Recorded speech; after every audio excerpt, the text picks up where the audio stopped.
बोलते हैं ना, मेरी मॉम बोलती है मेरी कि बेटा थोड़ा देख के बोला करो, हाँ किधर हो, इतना तो देखना चाहिए तुम्हें। बट मुझे लगता है कि अगर जैसे मैं आपको एक एग्जांपल देती हूँ, जैसे मेरे घर में मेरी दादी लोग आए थे, तो मतलब दे आर ओल्ड, बट उनका मतलब थोड़ा ना टीवी इंडस्ट्री को लेके कुछ अलग ही टेंजेंट रहता है, जैसे उनके थोड़ा ऑर्थोडॉक्स कह लेते हैं, तो कुछ उस टाइप का रहता है। तो उन्होंने ही मुझे कुछ ऐसे टॉन्ट किया, तो फैमिली बैठी है तो उस अकॉर्डिंग मुझे चुप रहना चाहिए और सुन लेना चाहिए। बट मेरा ऐसा है कि नहीं, मैं बोलती हूँ कि क्यों क्यों नहीं है, और फिर वो बोलते हैं कि अरे लेट सक्सेस मिलती है, ये होता है, तो फिर ना मुझसे चुप नहीं रहा जाता रियल लाइफ में, तो मैं फिर आर्ग्यूमेंट मेरी हो ही जाती है, वो मतलब बात वो आर्ग्यूमेंट में थोड़ी कन्वर्ट हो जाती है।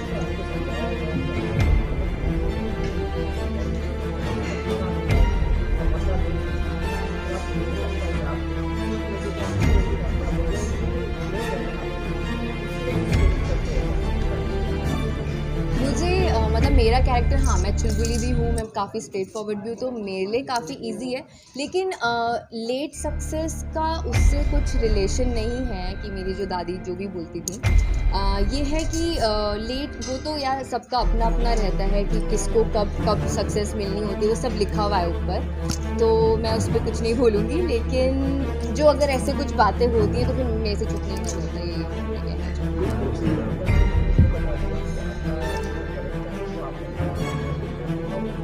मैत्री का मैत्री जस्ट नंदिनी की अपोजिट है।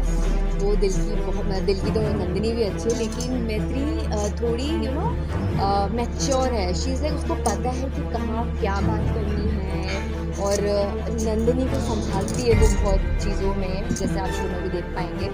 और काफ़ी प्यारी सी है, अच्छे स्वभाव की, बिल्कुल शांत, जैसे जो जिस लड़की को शादी करके घर लाया जा सकता है वो उनमें से आती है, बिल्कुल प्यारी सी सुशील।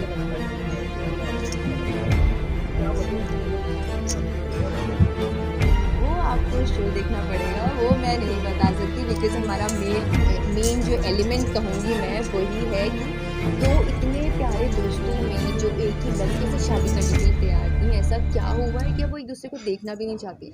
तो उसके लिए आपको हमारा शो देखना पड़ेगा। मैत्री, मैं देहरादून से। जी।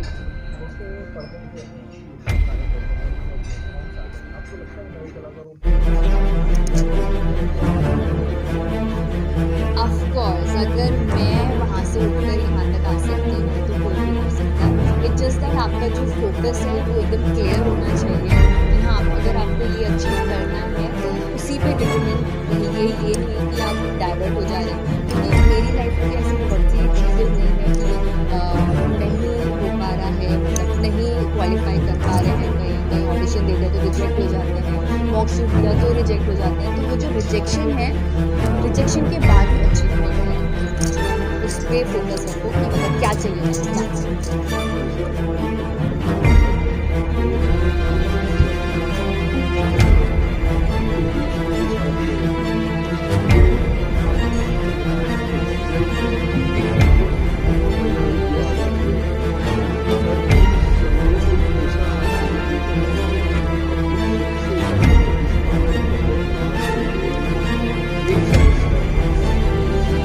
अच्छा, मुझे जहाँ मेहनत लगी वो ये था कि इससे जो पहला शो मैं कर रही थी वो पंजाब बेस्ड था, तो मैं चंडीगढ़ में ही उसका शूट कर रही थी।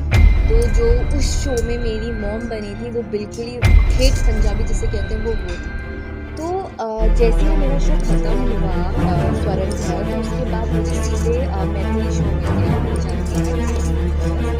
तो उस मुझे पहले पता नहीं चला कि मतलब कुछ मुझे करने की ज़रूरत है अपने कैरेक्टर में, बिकॉज़ मैं वही हूँ। तो मतलब मुझे इतना था कि मेरे को ज़्यादा करने की ज़रूरत नहीं, बट बाद में जब हमारा शो स्टार्ट हुआ तो तब मुझे पता चला कि मेरा जो एक्सेंट है वो ज़्यादा पंजाबी टच में आ गया रादर देन हिंदी, बिकॉज़ अब प्रयागराज का है, तो प्रयागराज अगर नहीं बोल सकती मैं वहाँ का लैंग्वेज, तो मतलब इतना था कि हिंदी तो सीख करूँगी, लेकिन मुझे पता ही नहीं चला कि वो मेरे जो 10 महीने थे चंडीगढ़ में, वो कब इतना मुझे टच आ गया उस लैंग्वेज का कि मैं हिंदी में भी पंजाबी करती।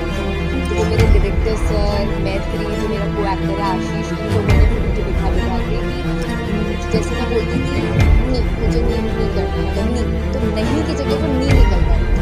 मतलब ऐसे छोटे छोटे बारीक बारीक एलिमेंट्स हैं, बट वही था कि हिंदी थोड़ी खराब आप समझ गए। तो मेरे डिनर के सर ने मुझे समझाया, बोला कि तो ये सब मतलब, और मुझे पता भी नहीं चला। मोस्ट इम्पॉर्टेंट बात तो ये रही कि मुझे पता भी नहीं चला कि मेरी हिंदी इतनी ख़राब हो गई है।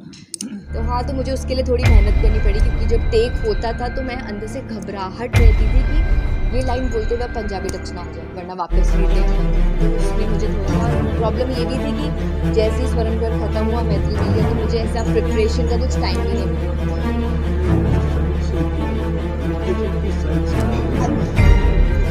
मेरी हिंदी इंग्लिश मिक्स है और मैं फैशन डिज़ाइनर हूँ। हाँ, स्टूडेंट थी JD मुंबई से ही किया था मैंने। उसके बाद मैं कॉस्ट्यूम में थी उसके बाद, मतलब मैंने कॉस्ट्यूम्स किए, डेली सोप के लिए, मूवीज़ के लिए, एड्स के लिए। उसके बाद आए जब सॉरी, हाँ वो मैंने पूरा कर लिया। हाँ हाँ हाँ, है ना। मेरी जो तभी मेरे बहुत ही ज़्यादा कनेक्ट होती, मतलब मेरा बॉन्ड जो मैथिली से बना है वो उसी रीज़न से बना है कि जो मेरी बहन है, मतलब मेरी मामी की लड़की है, तो वो और मैं बचपन से इतने ज़्यादा क्लोज रहे, स्कूल जाना एक साथ, आना एक साथ, खाना लंच वंच सब एक साथ। तो हम भी, तो हमारे जो पेरेंट्स थे वो बोलते हैं कि हाँ तुम लोग इतना एक साथ रहते हो, शादी के बाद क्या करोगे? हम बोलते हैं कि दो लड़की दो तीन लड़के रह जाओ, उन्हीं से शादी करेंगे। तो मतलब वो बचपन की बात है, और अब मुझे ऐसा शो मिल गया तो मतलब काफ़ी रिलेट हो गया मेरी लाइफ से।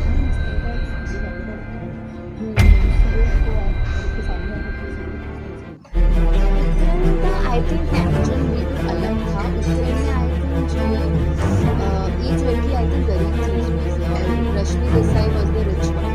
तो उसमें कुछ और ही था कि लाइक थोड़ी चिड़न मिलन तो अलग ही था। हम लोग की तो दोस्ती लाइक बचपन के साथ, तो वो दोनों अलग अलग थे। हाँ हाँ, उसमें भी ऐसा था, बट मुझे इतना याद नहीं, मैंने भी देखा था। बट उससे सिमिलर, हम लोग की दोस्ती किसी और रीज़न की वजह से ख़राब हुई है, और उत्तरायण से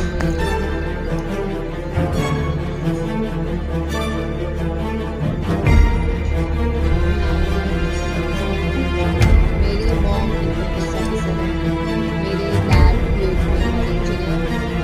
जो कि अब हमारे बीच में है, वो ड्रेस है। और मेरा भाई है, वो जॉब कर रहा है, सब अलग अलग, वो इंजीनियर है।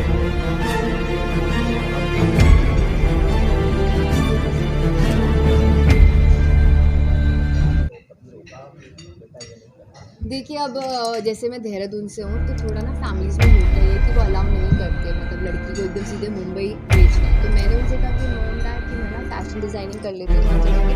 और मेरे दिमाग में था कि मुझे ट्राई भी करना है, मतलब मुझे एक्टिंग में जाना है, तो मुझे ट्राई करना है। प्लस एक और चीज़ प्रॉब्लम थी मेरे साथ कि मेरा उस टाइम वेट 80 kg।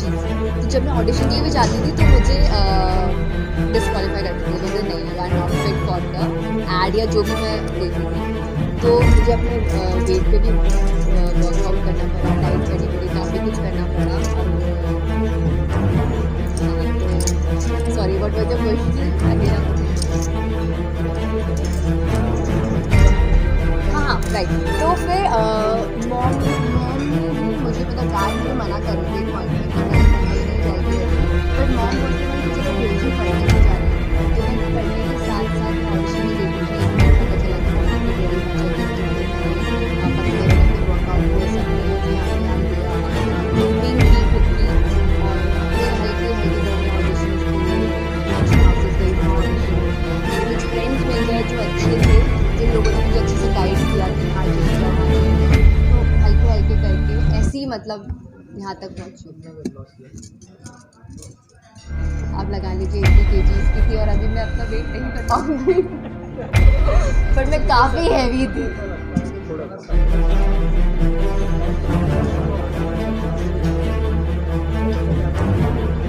नहीं, दोनों का मेहनत बराबर था। मैं अभी भी वो वेट लॉस की मेहनत में ही हूँ। मैं कभी-कभी मेरे अंदर आ जाता है कि यार मैं पतली क्यों नहीं हो रही, तो मुझे याद आ जाता है कि शिट, मुझे प्रेज़ेंट में रहना है, मुझे अपने बारे में अच्छा फील करना है, अच्छा सोचना है, क्योंकि मैं मैनिफेस्टेशन और स्पिरिचुअल में ज़्यादा बिलीव करती हूँ।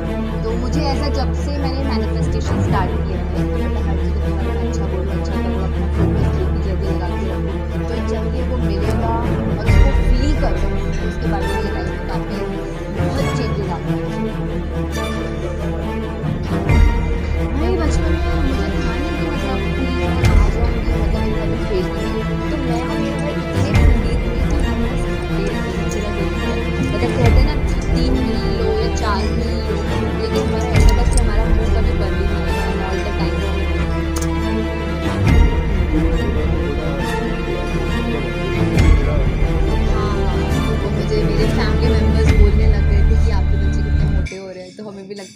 फ्लक्चुएट हो रहे हैं। था, अब तो ही इज़ वेरी फिट। वो उसी ने स्टार्ट किया पतला होना और उसको देखा देखी फिर मेरे पे आया कि यार ये हो सकता तो मैं क्यों नहीं हो सकती। बड़े पर्दे वैसे मैंने एक हेलीकॉप्टर नीला मूवी करी है जो अजय देवगन प्रोडक्शन की थी और मुझे इंटरेस्ट तो मैं इतनी नहीं कहूँगी कि है बड़े पर्दे, लेकिन अगर मुझे कोई अपॉर्चुनिटी मिलती है तो वरना सीरीज भी मैंने की थी। पर मेरा एक्चुअली मेन फोकस बचपन से ही टीवी सीरियल में रहा, तो मुझे टीवी सीरियल्स में लीड करना है। जब मैं स्टार प्लस के अवार्ड्स देखती थी, जी टीवी के अवार्ड्स देखती थी, तो मुझे लगा मुझे परफॉर्म करना है। तो मेरे अंदर से बचपन से ही वो टीवी में आने की चाहत है। कभी ऐसे बड़ा होगा बट अगर फ्यूचर में कभी ऐसी कुछ अपॉर्चुनिटीज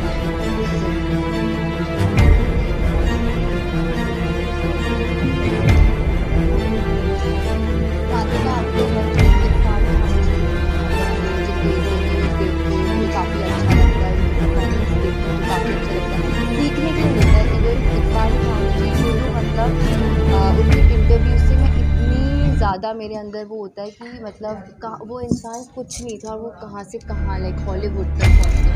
तो मुझे लगता है जब ऐसे ऐसे लोग कर सकते हैं तो इतना नहीं कुछ तो हम कर ही सकते हैं। अभी तो ऐसा नहीं है, मुझे लगता है एक्टर को हर किरदार निभाना आना चाहिए। तो मुझे जो मिलेगा लाइफ में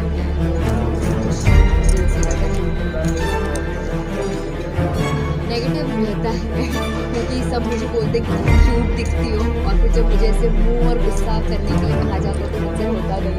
बट अब मैंने धीरे धीरे करके